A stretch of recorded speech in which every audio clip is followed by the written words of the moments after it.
Yeah, okay, started recording. So very welcome everybody, good afternoon, and thank you for being with us promptly today. I can see our speaker joining us as well. Sam is with us, very good. And without further ado, Mark, over to you. I believe you've just come back from your holidays as well. Yeah, of sorts. And, first of all, good afternoon to everybody who's joining. Apologies for my absence on the last few of these meetings, which I think are really useful catch-up sessions. I broke my holidays off early after day one, owing to sort of family health issues, which have been sort of plaguing the family of the last few months, which is probably why I haven't been as present as a president as I should have been. Those are ongoing, and one of them concerns my father, but also another family member. But we're sort of dealing with that. But I just want you to understand that it's not a lack of interest that I haven't been attending these. It's been those considerations, but also a lot, I have to say. A lot of work considerations too, and I think we should all be aware of those. I'm sure we all are in our respective businesses, coming out of COVID, and then the Ukraine-Russian war has caused a lot of issues to come to the surface, structural issues within organizations, which I know we're all dealing with. I've talked to other CEOs of other companies, and all of you on this call will realize them too. And maybe it's something that InterManager should also focus on, instead of just looking always perhaps at the business we do and the crew on board our ships and the safety of those ships, but also looking at how we do business as organizations and the different expectations of our people now who come back into the office after COVID, and the expectations of those people, but also the fitness for purpose of organizations which actually probably need to reshape and restructure to cater for the challenges that are going forward. So a lot on as far as internal operation is concerned and the business is concerned. Also flying around like crazy. We're all back on planes, aren't we? And look, we're here down in Monte Carlo to launch our CSM Monaco opening, and half the people have been stranded at airports who can't get here. So huge logistical problems we're seeing in our business, but also as our business gears up again to the interpersonal side, which is so important for all of us. So please rest assured, it's not lack of interest. It is purely work demands and also certain family health issues which are being coped with and dealt with, and the rest. But I'm conscious we need to get our general principles finalised. We're way behind schedule on those. Kuba, you put that to the drafting committee. I haven't seen anything. I imagine, like me, they are extremely busy.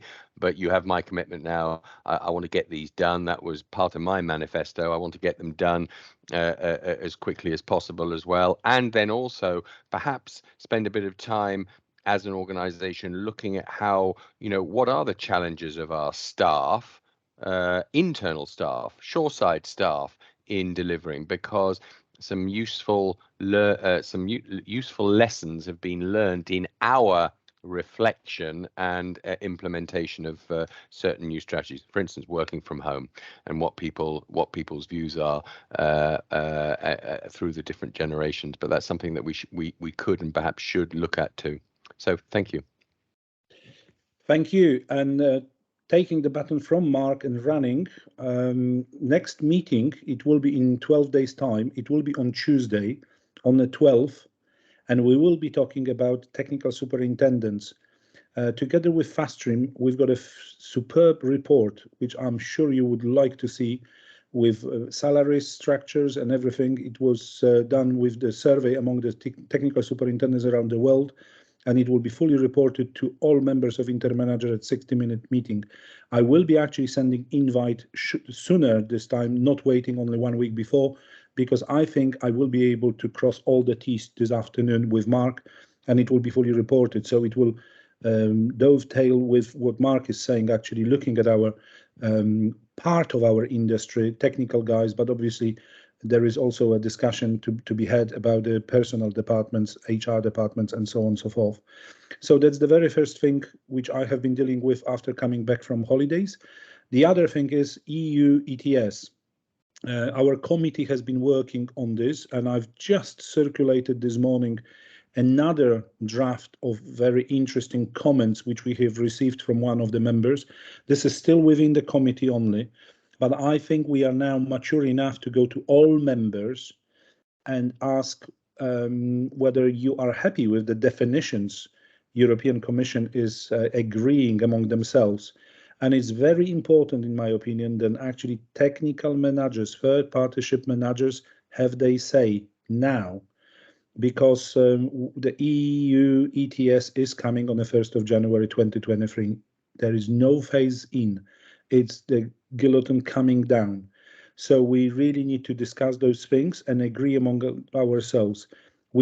I believe, I'm optimist, then we still have a time when we've got substantial, constructive comments to go back to the Commission, European Commission, and lay in front of them on the table what our concerns are, providing we can also provide solutions, not just whinging, then we are not happy with this and that, because they are probably not likely to listen to that. But if we say this is not going to work, but this is the better solution, then I think we may have success with them. Kuba, just on that, I mean, it's no point InterManager going back and saying that. Who is the main interface with the EU Commission? Because I think BIMCO and others are working on this too, and it's quite clear from everybody that everybody sees that the manager is not the responsible payor. So we need one point of agreed contact, don't we, with an agreed proposal to go back, because otherwise the EU will just get bombarded. That's right. So we, as a third partnership manager association, agreed to feed back to Intertanko, Intercargo, BIMCO, ICS. And at the moment, I urge us, because our point of view is not necessarily being taken on board. They are listening, but they need to listen to something. So to answer your question, it is BIMCO and EXA. They seem to be the closest, and we are working with them. But what I'm saying is we need to provide something to all the bigger round table, our points of view. Otherwise, we will be completely missed, because the other organizations are purely ownership, not third partnership management. And hence, you will see the wealth of comments received from the members of the committee, who are actually writing down the scenarios and showing the deficiency of existing proposal. And I think that would be extremely important for us to be listened. And as I said, not only to whinge, but also to provide solutions. So we are working together with other associations. I'm not going to knock on the EU doors. Having said that, I offer that because I think we do have a very good connection there as well. But it would be silly to bypass, and we never had this intention. So working together with other associations. Now moving on, I'm just pausing for a second if anybody wants to add anything on this particular EU ETS. No yellow hands anyway. Okay, moving on. The other thing is GDPR. This is very frustrating for everybody who is involved, because it is start and stop, start and stop. Let me whinge a bit. Dealing with European countries, it's something like 6 months waiting time for the response on simple emails. Even from the countries like Germany, it takes 6 months to respond to something, and you don't know whether they are responding or not. So we are very likely to move on, and then we receive a message from them saying, oh, an answer to your question is blah, blah, blah. So what have we done now? We have been discussing things with experts on GDPR, but not shipping experts, because we are the experts of shipping GDPR, our committee. And we are trying to align our point of view with others. And interestingly enough, having a discussion with people who are very, very knowledgeable in GDPR in Europe, it looked like we are not the only industry which is struggling. We've got 2 or 3 other industries which are having the same issues as we do. And it makes only sense to actually align or at least copy or see how the other industries are dealing with it. And that's where we are at the moment, waiting actually for the proposal from this company, how we can work together. We've proposed something to them, and our chairperson is now patiently waiting for me to facilitate the further discussion. But it is extremely interesting how GDPR in Europe is being seen, and how 27 countries interpreted the one central guidance differently. And especially when it comes to international companies like shipping companies dealing with many aspects of that. So there will be more on it. I hope maybe even within next 2 weeks we will have a progress, because I'm close. Yeah, Dirk is doubting it, but they haven't responded that for 2 days now. I mean, this company, so I'll chase them today as well. Hopefully they will, because there were very few questions they needed to answer. So, and they promised, actually, they were very keen to do that. So that's GDPR update. The other update is Ukraine. Interestingly enough, we still have families coming. InterManager's involved. We just relocated family of 4. They came to Warsaw. They stayed with us. InterManager arranged that for them. Actually, I'll be very proud. Let's say that I gave them my flat in Warsaw, free of charge. They stayed in that. My wife was kind enough to allow me to do that. And then they stayed 6 weeks. They got all the papers and everything, and now they relocated to Łomża, the place they wanted to go because the prices were cheaper and everything. The seafarer is from one of our companies. I'm looking at you guys. Yes, he's one of your cooks, and he's got 2 daughters, wife, and mother-in-law in Poland now. And we are now having another family in pipeline. And another captain's family, and the captain is sitting on a fence, not decided whether he wants his family out of Ukraine or not yet. The transport is happening. We are working with ITF on this one very closely. And we've got one seafarer in UK who has been naturalized now. That's the word. And he's got all the work documents and everything, and he can start working in UK. And I have to say that I'm struggling to find him a job. I'm knocking on the door of everybody. He is a seafarer, now UK seafarer, but I'm hopeful that we will get him something. I think that's all from me. I've got no further update. Have I? Yes, Mark? Kuba, sorry, just I've got to shoot off shortly during the next presentation for our opening, but I just wanted to point out too something we should bear in mind. We're seeing, as we're traveling more and getting out there again and able to have that interaction, a lot more of the traditional ship owners worldwide who previously would never have contemplated third-party management or second-party management, call it what you will, are now coming over, particularly in Greece. And I think there really has been a sea change. And part of our responsibility is to obviously grow the size of our sector in the overall shipping sector, and that's part of our responsibility as InterManager as well, to promote that. So I think we should look to having some form of a conference or a roundtable debate or whatever. Let's please put our thinking caps on, where a number of our members and our associate members can come together to discuss issues, to extol the virtues of third-party management and maritime services platforms, as some of us are increasingly becoming, because I think now is the time. And you know, companies have come out of COVID. They've seen that the managers have done particularly well during the challenges of COVID and the ongoing war. And I think we need to be out there promoting this. And I think some form of conference, some InterManager conference, where we invite speakers, et cetera, would be something we could perhaps get on this year. But in any event, what do we do to advertise ship management as a growing sector within our overall shipping sector? I just thought I'd mention that. I'm sure others have experienced the same thing. Excellent, Mark. Okay, because we are due for a discussion for our AGM, and that sounds like a no-brainer to me, actually. If there is appetite for that, Athens sounds very good to me indeed. Very good, Mark. I'll try to get touch base with you actually this week or early next week, so we can. Tomorrow I'm driving back from Italy, so we can perhaps talk or on Friday. That's not a problem at all. Perfect. I'll drop you a line then. Thank you very much, sir. Thank you. And staying on Ukraine, actually, talking to our Ukrainian partners, we've got companies, members of InterManager who are from Ukraine. They are screaming for work in a way that they've got a lot of seafarers who are not allowed to go to sea anymore, and they would love to offer other jobs, other work potentials. So if there is anything your seafarers who are now not at sea, at home in Ukraine, can be given to work with, they would be delighted.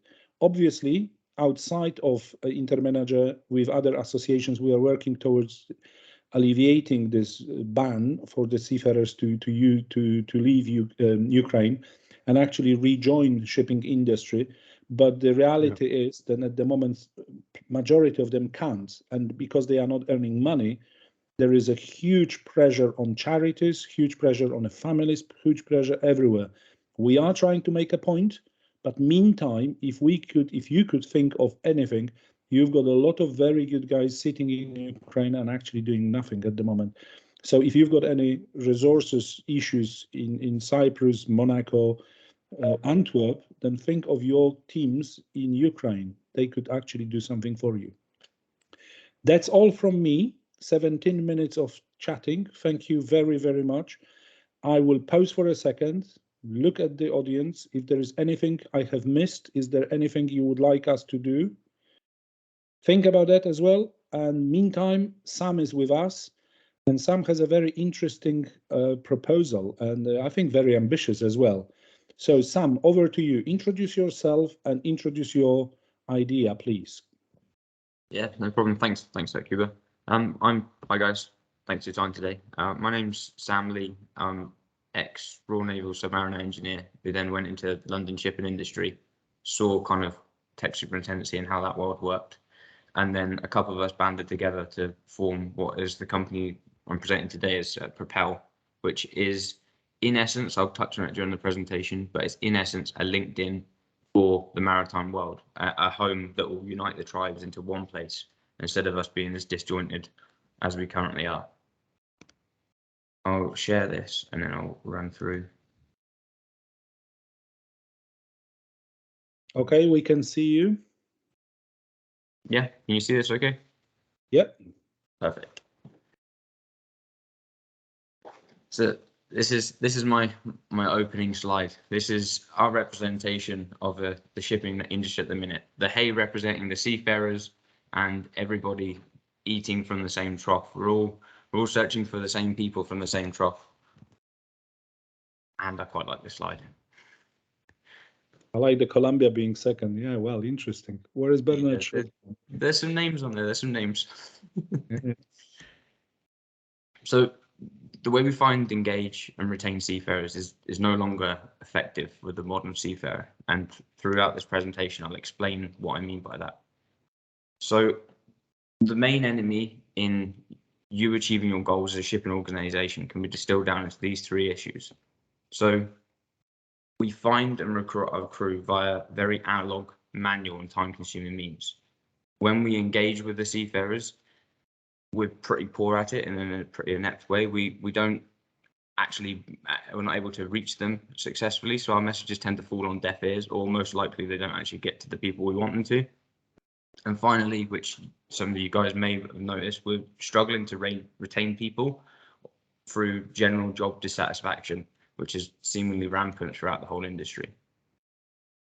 So finding the crew is a bonfire of useless information. So over 60% of the world's crew find jobs via low quality JPEG images with next to no information about the role. And if the interested applicant applies via the comments, job please, they're applying via uncontrolled Facebook groups that are often owned by third parties. So even some of the most prestigious companies conduct their business in this manner. And we don't view that as a way that you should. That's not how you get the best talent. So the applications are then received for those roles are largely unsuitable, up to 8%, a waste of time on applicants that are unsuitable for the role. So our question is a folder full of thousands of random CVs really the way that we're going to find the best people for our assets? The inept comms, we are terrible at engaging with and listening to seafarers. I think it's getting better as time goes on, but generally, as a broad statement, that I think is true. Externally, there's not one source which allows communication for the intended audience. For example, 95% of the crew around the world don't use LinkedIn, but all of us as businesses use LinkedIn to talk and spread our brand message. So we're already on the back foot. We're trying to tell people about ourselves, but the people that work for us have no way to hear that. Internally, the hierarchical nature of the communication is left to powerful gatekeepers such as captains, which can have a detrimental impact on the buy-in on board the vessel. So the ship owner may message the crew with a good message. Maybe it doesn't reach the whole crew, maybe it reaches the captain and doesn't get passed on. And seafarers are not happy, the third point. No. The happiness index is the lowest score it's ever been. And the institutionalized practice of voyage contracts encourages that kind of journeyman behavior, which is having an impact on the business to maintain a culture, but also it's having an impact on the crew to build that kind of culture of belonging to that business. And there seems to be a real lack of transparency for seafarers on what awaits them in terms of vessel facilities, how they'll be treated. You know, the unknown massive contributor to the seafarer dissatisfaction seems to be that it's a job on a bulker on this day, but they don't really know what's going to be there, what this vessel is going to be like, unless they've served on it before and it's a separate contract. So crew are the backbone of our operation. So 50% of the operation cost at the minute is in charge of the destiny of your multi-million-dollar asset. So if we don't act today, or we continue to bury our heads in the sand, we face an existential threat to our future operations that's more than just a crewing problem. This is going to become a CEO level operational problem. So we have found that there needs to be something that can bridge the gap. The world of seafarer is very tribal in its makeup, not for a bad reason or good reason. It's just everybody's in their kind of silos, and there's no one place where everybody can talk. Like I said, people are posting things to LinkedIn, but 95% of the crew don't see it. So you have to go onto Facebook for that, and everyone's all over the place. So we intend to bridge the gap. We're bridging the gap and bringing benefits to all stakeholders, not just crew, to you guys as well. So we've developed Propel Me. So we're on a mission to revolutionize the lives of seafarers globally by providing the best career opportunities, content, bespoke features, and perks.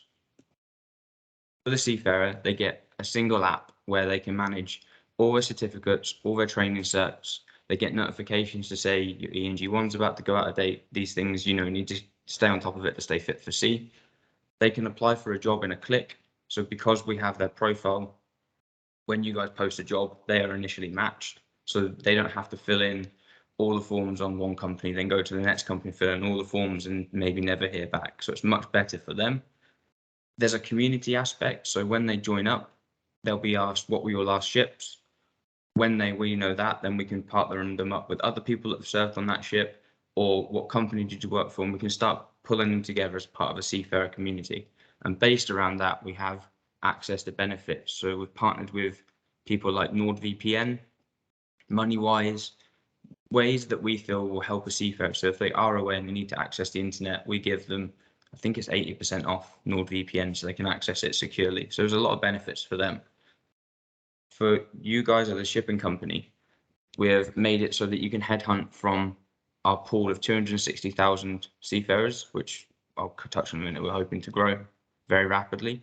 You can make verified recruitment decisions based on actual verified data, not relying on people from Facebook groups and comments and things. You can proactively build and engage your brand awareness, which I think is massively important in this day and age, because people there is already a gap where people are struggling to get crew. If your company isn't viewed as a good company, they're not going to be incentivized to then look to your company. So by being on Propel, you can spread your voice to the people that actually want to hear it, the seafarers, and they'll understand what your company is all about. So we're on a journey to reach 1 million seafarers in the next kind of 2 to 5 years. As Cuba said, it's quite ambitious. So in the next year, between now and Next year, we want to get to 500,000. We're going to do that by things like this. You remove the JPEG, which just says master bulk carrier, please. And we have, everyone is presented a nice job page, which shows all the information the seafarer wants to know. Straight off the bat, they can press apply and they've applied for the role. From your end, you no longer have to trawl through many different variations of CVs. The CV will all look the same. Everybody is presented the same. And this is our pipeline. So the computer automatically says these people aren't suitable. These people have been matched. And then you can just take them through your pipeline and systematically work out who is the best fit based on verified known information. You can engage with the staff and they can engage with you, so that there's less of this people asking, you know, on comments on LinkedIn posts and things. They can engage with you and you can get your brand awareness out there and make people aware of exactly the message you want them to see and receive. And retention, you know, we hope that by the fact that they're then part of a wider community, they felt like they are being heard, they feel like they're working for a good company, they're going to go from being, you know, sad, potentially viewing themselves as their own kind of siloed tribe, to being part of a wider community that they're proud to then continue to work for. And that's our summary of Propel Me. Like Cooper said, it is very, very ambitious, and we're trying to bridge a lot of different things. We're working primarily at the minute on crewing because everybody needs jobs. It's ripe for disruption. The way that they do it, as I've shown in this presentation, is very analog and slow. So we're starting there, but we have ambitions next to target training, to make training a lot easier so that seafarers can access it, and also training providers that are verified can be added to the platform, and we can link that one. And we have a number of other verticals that we're going to start unlocking as we get the bigger seafarers group together. As we get the shipping companies on board, we can then grow and we can then dictate and help kind of answer the questions and give access to people that currently that cannot be accessed. Sam, if you could leave this picture, leave the last slide, and let me ask you questions. I received some questions from our audience, but I've got mine as well. First of all, at the moment, we can see that a lot of seafarers are looking around. Personally, I don't blame them because they are being hired and then fired. So as soon as they finish the contract, they are not obliged to stay. And the market is now loosening up a bit, and I can see a lot of CVs. I receive CVs 5 to 10 a day. I stopped responding to them. I'm not pushing them anyway because I wouldn't be doing anything else. So in a way, seafarers are actually sending those JPEGs themselves. So because I'm not trying to defend our members here, but actually this is what the seafarers are doing themselves. They are bombarding us with JPEGs. How are you going to deal with it? Are you preaching to them as well? How do you reach out yourself to seafarers? Yeah, 100%. So you've got kind of two approaches. One, as you've highlighted, the data hygiene in shipping is absolutely appalling. We have one of the largest Facebook groups for crewing in the Philippines, and people put on the comments passports, date of birth, family names. You don't want to see this sort of. They need to be trained. So from that side, yes, we engage with our users and say that's not the best way to do it. You need to work on your data hygiene. But from the business side, when you post a job on Propel, if the person doesn't meet your Propel match requirements, the computer doesn't let them go past. So you might be inundated with 200 people, but the only people in your select column are going to be 5, 10, 15, you know, the ones that are the really good guys. So by using Propel, it doesn't really matter. You're not getting the emails. Everyone's CV is presented the same, and our AI uses the information that you've supplied for the job post to say, don't look at these people, don't worry about it.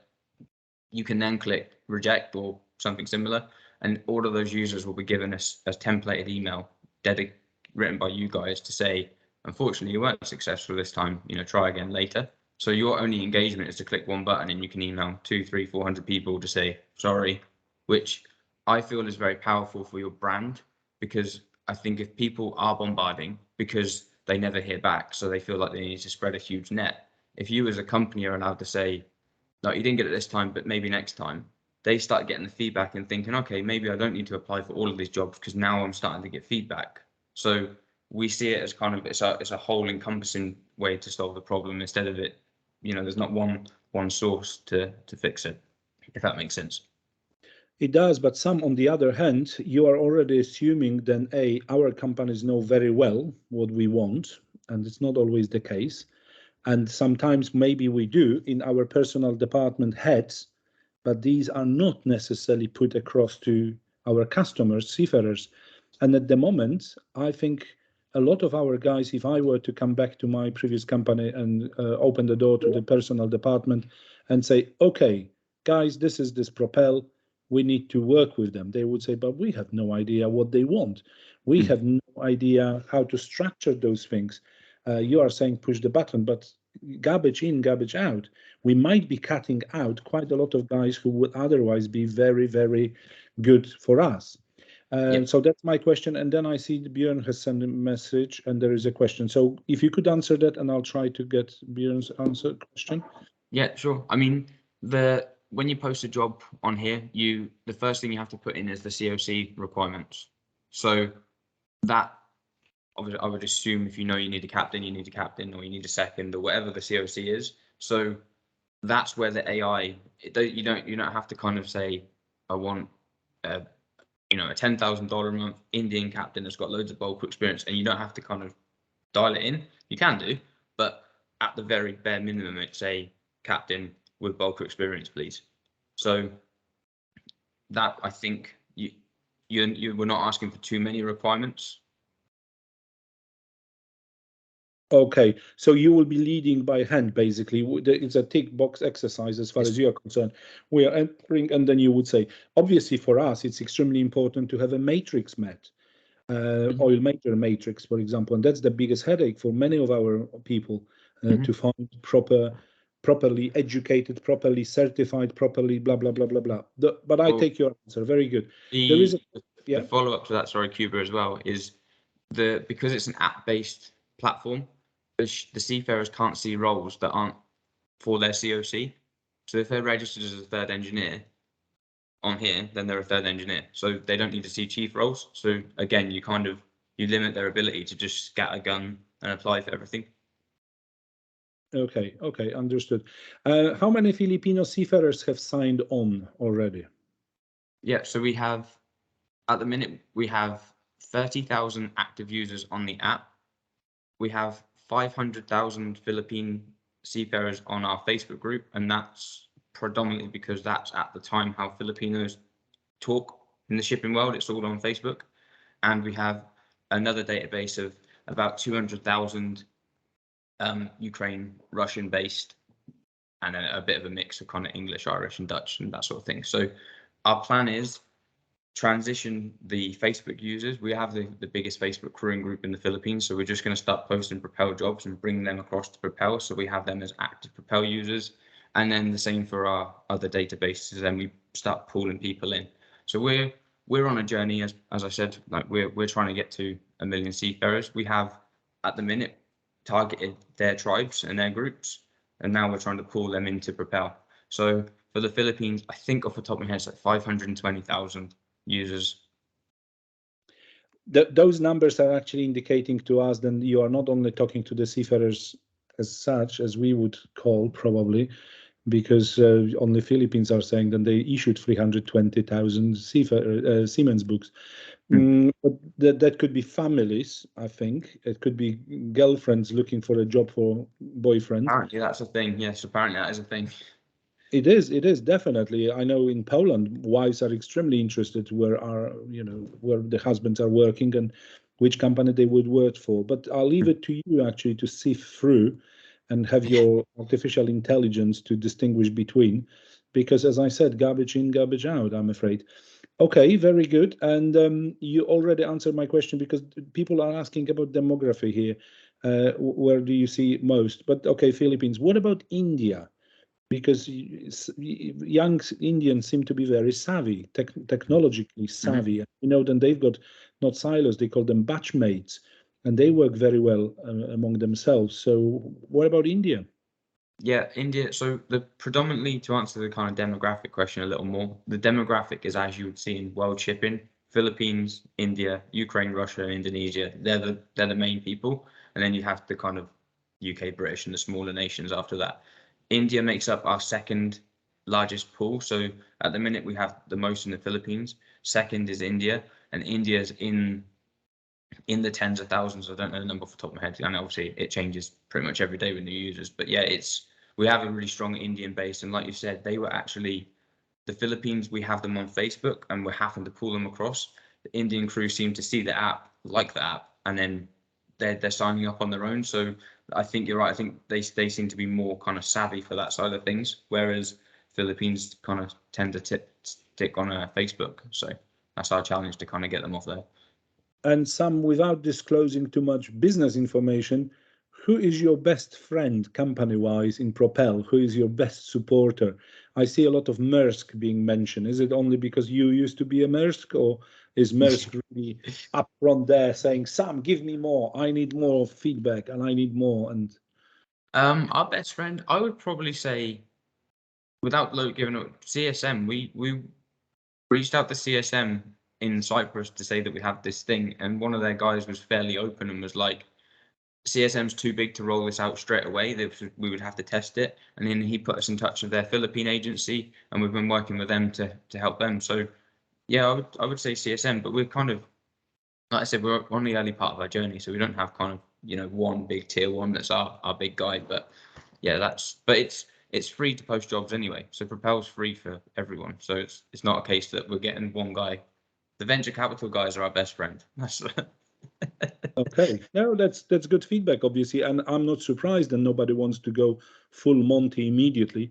I would definitely run a pilot scheme and see how that works, and if it does, then I've got a feedback, and feedback for my team and your team, and so on and so forth. So I can only see this the best industry practice, most probably, to introduce something slowly and see and learn.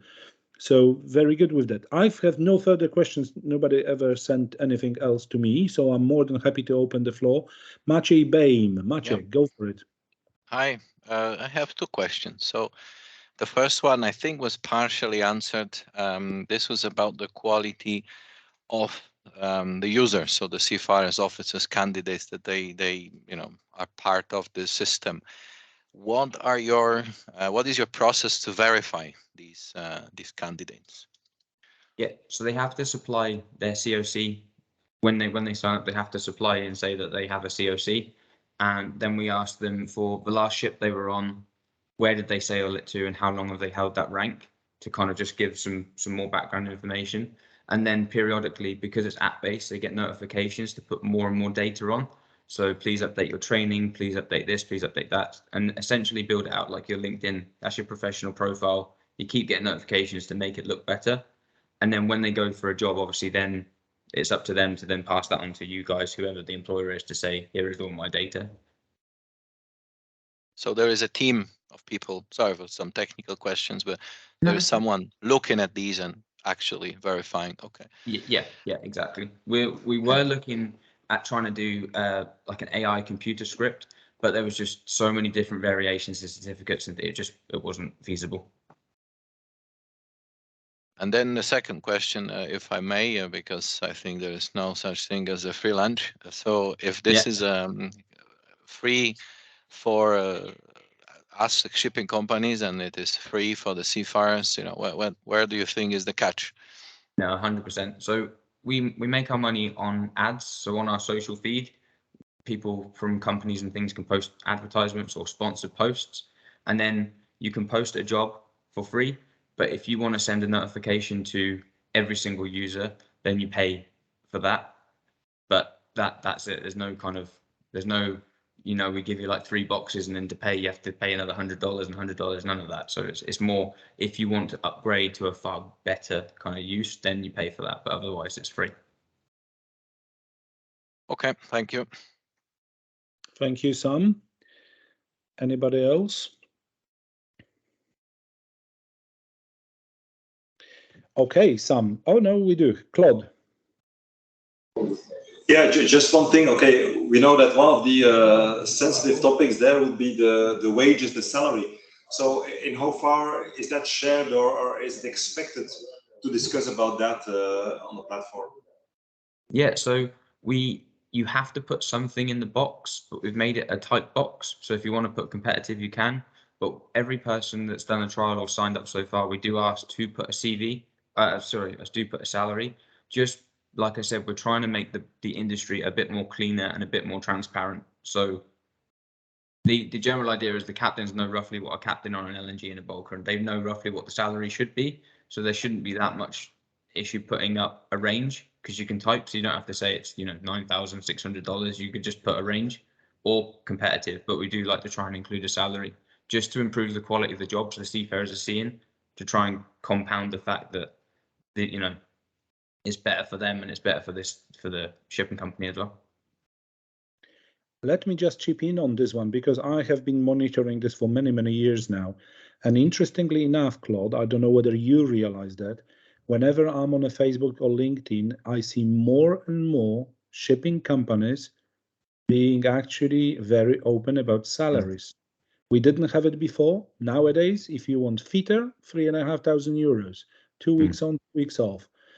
Prior to that, it was competitive. It was get in touch. We will tell you details and everything.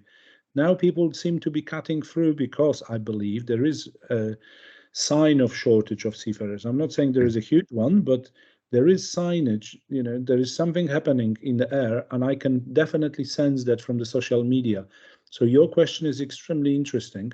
And I think, as Sam is saying, you know, that there is some sort of a hygienic move towards transparency here.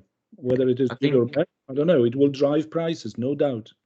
The services as well, we've seen a lot on our Philippine group. A lot of people are saying we have Wi-Fi on board, and we were speaking to our team in the Philippines the other day, and they were saying that a lot of people are now offering kind of healthcare packages for the families at home. So it seems like Cuba said, there's a shift. People don't just want to go work on a bulker on a 4 on 4 off. They want to know what other stuff is there. Is there Wi-Fi? What sort of facilities are on board? So that's one of the things we're going to start enabling people to say, you know, the Maersk Sol has X, Y, and Z, has a library, has a gym, has these things, so the seafarer can get a feel for what's on each vessel. Okay, thank you for that. Okay, Sam, thank you. You know you have been recorded. This will be now passed on to our members. Our teams will most probably circulate that among themselves as well. So no doubt we usually have 2, 3, 4 times more viewers than on the call directly. I think you came across very well. Thank you for that. And your presentation, obviously, I'm not asking for it because it's there. It's being recorded, therefore it's available.